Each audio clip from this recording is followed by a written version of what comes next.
Zizek's reflections on jouissance often circle around the paradox of enjoyment, the way we pursue an activity not for its straightforward pleasure, but for the friction, the difficulty, even the pain that becomes inseparable from the desire.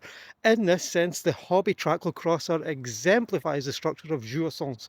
To grind through mud on a brakeless fixed gear bike, to feel the body's limits exposed in every slip and climb is not simply about leisure or sport, it is a confrontation with enjoyment at its most excessive, even absurd form.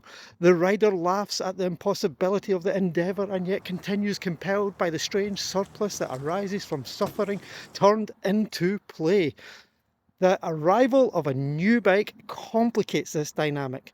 In consumer terms, it promises a renewal of the hobby.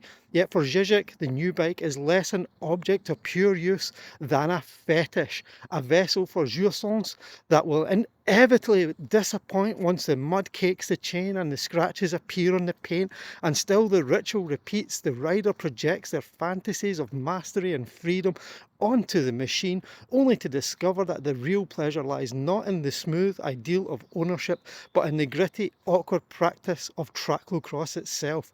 The new bike is thus both a lure and a reminder. The true hobby is not in having, but in riding, and in the stubborn embrace of the enjoyment where reason would say stop.